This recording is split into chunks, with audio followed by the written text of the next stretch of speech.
साखी संवाद एक की शुरुआत हो रही है। इसमें हम शिक्षा के लिए शिक्षा का एक प्रस्ताव लेकर आ रहे हैं, इसलिए कि शिक्षा किसी भी देश या समाज के निर्माण में एक अत्यंत आवश्यक घटक है। आरंभ में, भारत के संदर्भ में कह रहा हूं कि आरंभ में हमने जो प्रार्थनाएं रची उनमें अंधकार से प्रकाश की ओर, मृत्यु से अमरता की ओर, असत्य से सत्य की ओर चलने का आग्रह था। हमने मनुर्भव अर्थात मनुष्य बनने का संकल्प लिया। शिक्षा ही वह एकमात्र रास्ता है जिससे होकर हम इन संकल्पों को साकार कर सकते हैं। शिक्षा सुंदर मनुष्य बनाने का मार्ग है, लेकिन हमारे देश में वह इस रास्ते से भटक सी गई है। इसकी सबसे बड़ी वजह है शिक्षा पर रोजगार देने की जिम्मेदारी। रोजगार बेहद जरूरी सवाल है और भारत जैसे देश में रोजगार के सवाल की उपेक्षा नहीं की जा सकती, लेकिन यह समझना चाहिए कि रोजगार सृजन का दायित्व अर्थ रचना पर है, केवल शिक्षा का नहीं। जाने अनजाने हमने रोजगार की जिम्मेदारी शिक्षा पर दे दी है।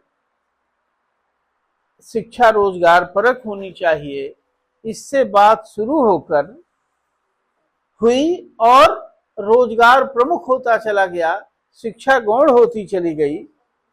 नतीजा यह हुआ कि रोजगार ही शिक्षा का पर्याय बन गया।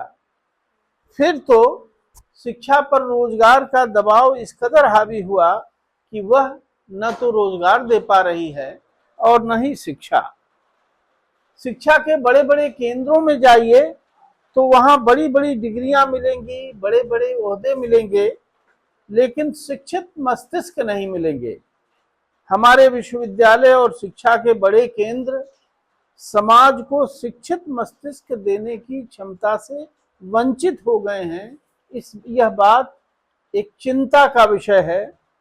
शिक्षा के विशाल केंद्रों में रोजगार का नक्कारा ऐसा बजने लगा कि मनुष्य की चाह तूती की आवाज की तरह नगण्य हो गई।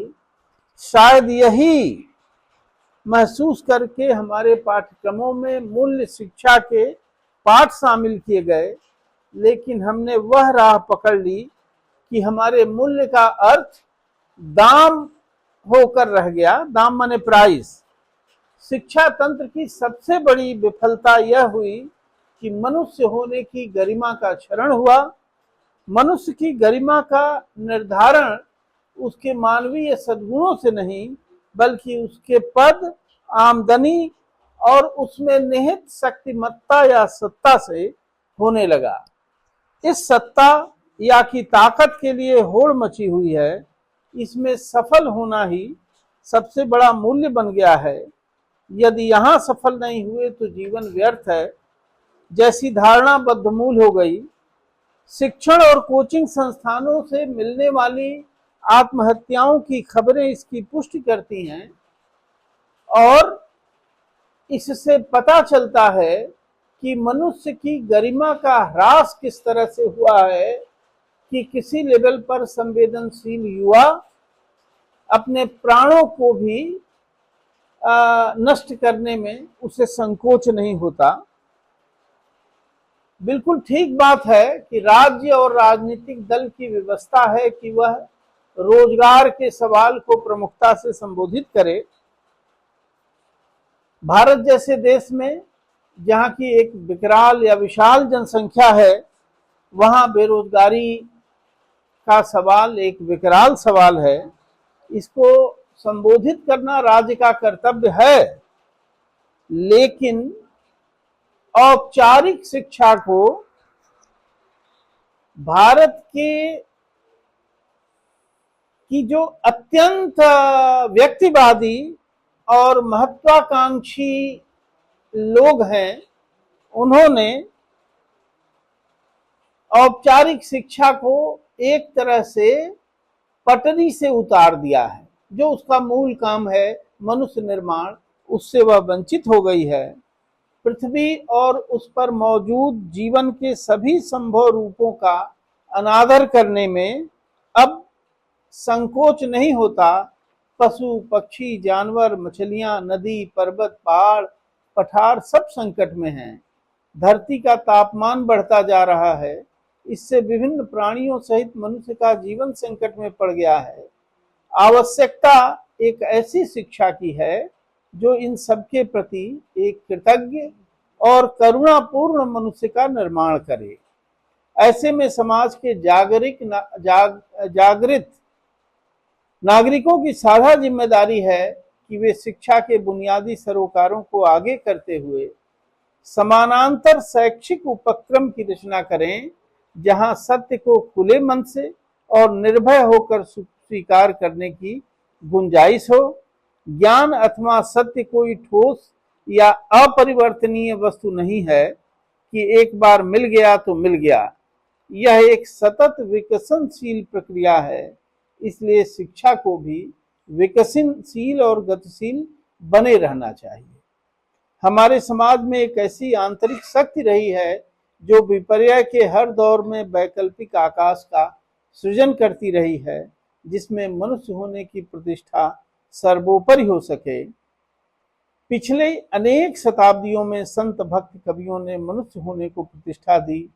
पिछली शताब्दी में जब औपनिवेशिक शक्तियां शिक्षा को एक बंद और नियोजित तंत्र में बदल रही थी, कवि गुरु रविन्द्रनाथ टैगोर ने शांति निकेतन के प्रयोग के माध्यम से शिक्षा को खुला आकाश दिया और ऐसे वातावरण की रचना की जिसमें सामान्य मनुष्य भय शून्य होकर गरिमामय जीवन जी सके।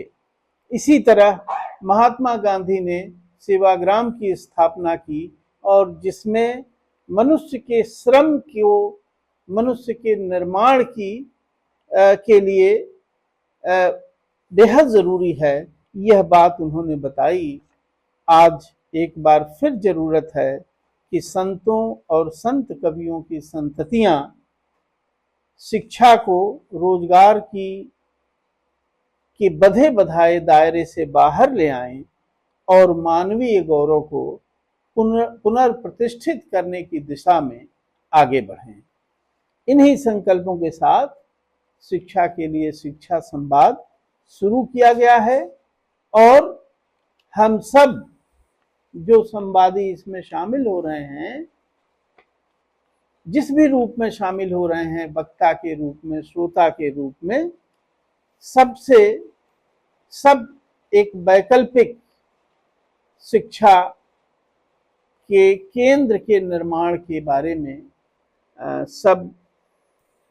इसमें सहभागिता सबकी रहेगी और सबको मैं आमंत्रित करता हूं कि आइए भारत और भारतीय शिक्षा के भविष्य के लिए हम सब एकजुट होकर एक नया वैकल्पिक केंद्र बनाएं। धन्यवाद।